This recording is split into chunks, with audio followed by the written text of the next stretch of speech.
Hello friends, welcome to JK Samayal. இன்னைக்கு நம்ம பார்க்க போற ரெசிபி வந்து Soya 65. இப்போ இந்த Soya 65 செய்யிறதுக்கு நம்ம எடுத்து வச்சிருக்க சோயான்னு பாத்தீங்கன்னா 100 கிராம் சோயா இது. இது எப்படி செய்யணும்னு பாத்தீங்கன்னா இப்போ ஒரு பாத்திரத்துல நம்ம வெந்நீர் ரெடி பண்ணிக்கணும்.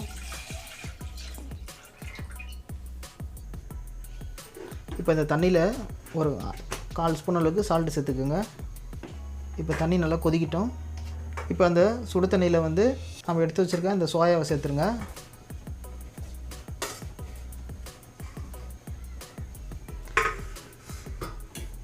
இப்போ ஸ்டவ் ஆஃப் பண்ணிவிட்டு ஒரு 10 நிமிஷம் வரைக்கும் வச்சுருங்க. அப்படியே ஒரு 10 நிமிஷம் ஊறும் போது அந்த சோயாவில் இருக்கிற பச்சை வாசனைலாம் போயிடும். இப்போ ஒரு 10 நிமிஷமாக சுடு தண்ணிலேயே வந்து சோயா வந்து நல்லா ஊறினதுக்கப்புறம் தனியாக ஒரு பாத்திரத்தை எடுத்து வச்சுருக்கேன். இப்போ வெந்நீரில் ஊறினதுக்கப்புறம் பாருங்கள், நல்லா நம்ம போட்ட சைஸை விட நல்லா பெரிய சைஸில் உப்புலாக ஏறி வந்திருக்கு பாருங்கள். இப்போ இந்த சோயாவை வந்து இன்னொரு வாட்டி பச்சை தண்ணியில் அலசி எடுக்கணும்.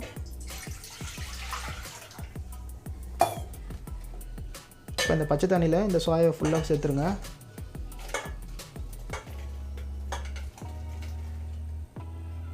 இப்போ இந்த பச்சை தண்ணியில் ஒரு வாட்டி அலசினதுக்கப்புறம் சோயாவை நல்லா கையில் பிழிஞ்சி எடுதுங்க. இந்த மாதிரி பிழிஞ்சிட்டிங்கன்னா சோயாவில் இருக்கிற தண்ணி வந்து வெளியே வந்துடும். பிழிகிறப்போ தண்ணி வந்து ஒரு சொட்டு கூட இல்லாத அளவுக்கு நல்லா பிழிஞ்சு எடுத்துருங்க. இப்போ அலசிட்டு நல்லா பிழிஞ்சு எடுத்துட்டோம். இப்போ இதில் வந்து நம்ம மசாலாலாம் ரெடி பண்ணிடலாம். இப்போ இதில் வந்து நம்ம சிக்கன் 65 மசாலா சேர்த்துக்கலாம். 2 டீஸ்பூனு சிக்கன் 65 மசாலா 2 டீஸ்பூன் சேர்த்துக்குங்க. இந்த மசாலாலேயே வந்து சால்ட்லாம் மிக்ஸ் பண்ணியிருக்கோம். இப்போ இது கூட ஒரு முட்டையை உடச்சி ஊற்றிக்கலாம்.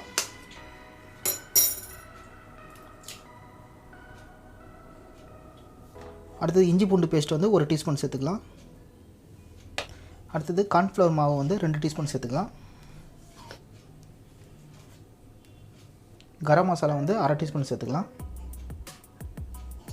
அடுத்தது தயிர் வந்து 3 டீஸ்பூன் சேர்த்துக்கலாம்.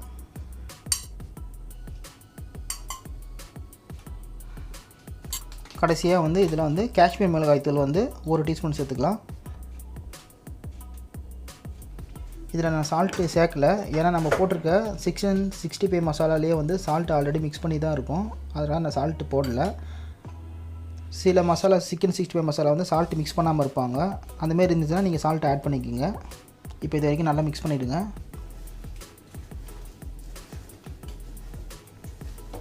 நம்ம நல்லா கலந்து வச்சுட்டோம். இதில் வந்து நம்ம முட்டை போட்டும் செய்யலாம், இல்லை முட்டை வேணான்னா கூட பரவாயில்ல, முட்டை இல்லாமலும் நம்ம செய்யலாம். இப்போ அது ஒரு 5 நிமிஷம் ஊறட்டும். ஊறினதுக்கப்புறம் நம்ம ஃப்ரை பண்ண ஆரம்பிச்சிடலாம். சால்ட் வந்து மிக்ஸ் பண்ணதுக்கப்புறம் உங்களுக்கு பத்தலாம் போட்டுக்குங்க. உங்கள் தேவைக்கு ஏற்ற மாதிரி சால்ட்டு சேர்த்துக்குங்க. எனக்கு கொஞ்சம் கம்மியாக இருக்குது, அதனால் நான் கொஞ்சமாக சால்ட் சேர்த்துக்கிறேன். ஒரு 1/4 ஸ்பூனுக்கு சேர்த்து நல்லா திரும்பவும் பிசைஞ்சு எடுத்துருங்க.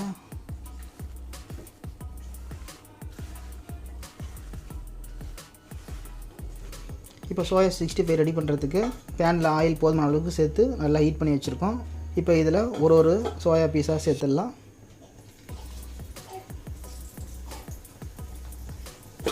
இப்போ செய்கிற நேரத்தில் ஸ்டவ் வந்து மீடியம் ஃப்ளேமுக்கு வச்சுக்கோங்க. ஆயிலில் சேர்த்து 1 நிமிஷம் ஆனதுக்கப்புறம் இன்னொரு பக்கமும் திருப்பி போடுங்க. 2 பக்கமும் நல்லா ஃப்ரை ஆகணும். 2 பக்கமும் நல்லா ப்ரௌன் கலரில் வர அளவுக்கு ஃப்ரை பண்ணி எடுத்துருங்க. பாருங்கள், இந்த அளவுக்கு பொரிஞ்சால் போதும். இப்போ ஆயிலேருந்து வெளியே எடுத்துடலாம்.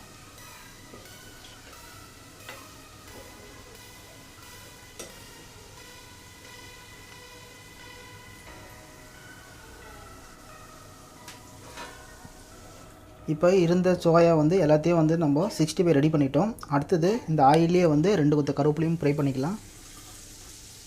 கூடவே காரத்துக்கு ஏற்றாற்போல் ஒரு 3 பச்சை மிளகாயும் சேர்த்துக்கலாம். இது வரைக்கும் ஃப்ரை பண்ணிவிடுங்க. இதை பார்க்கறதுக்கு எப்படி இருக்குது பார்த்தீங்களா? அப்படியே சிக்கன் 65 மாதிரியே இருக்குது பார்த்தீங்களா? இது நம்மளே சொன்னால் தான் தெரியும் மற்றவங்களுக்கு. இது சிக்கன் 65ல் சோயா 65ன்னு. டேஸ்ட்டும் பார்த்தீங்கன்னா சிக்கன் 65 மாதிரியே தான் இருக்கும். இதை வந்து நீங்கள் வந்து டொமேட்டோ கெச்சப்போட சர்வ் பண்ணால் பிரமாதமாக இருக்கும். அப்படி இல்லைன்னா சும்மா கூட அப்படியேவும் சாப்பிட்லாம். அந்தளவுக்கு நல்லாயிருக்கும் டேஸ்ட்டு. அவ்வளோதாங்க, சுவையான சோயா 65 ரெடி ஆகிடுச்சு. நீங்களும் இதே மாதிரி ட்ரை பண்ணி பாருங்கள். உங்களுக்கு இந்த டேஸ்ட்டு ரொம்ப பிடிக்கும். இதே போல் நமது சேனலில் வந்து ப்ரான் 65 சிக்கன் 65 எப்படி செய்யலான்றத வீடியோ வந்து ஆல்ரெடி நம்ம சேனலில் அப்லோட் பண்ணியிருக்கோம். அந்த வீடியோ பார்க்கலனா கூட அதோட லிங்க்கை வந்து டிஸ்கிரிப்ஷன் பாக்ஸில் கொடுக்குறேன். அதையும் செக் பண்ணி பாருங்கள்.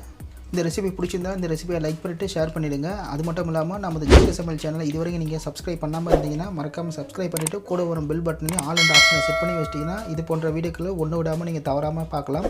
மீண்டும் அடுத்த ஒரு ரெசிபியில் மீட் பண்ணலாம். தேங்க்ஸ் ஃபார் வாட்சிங்.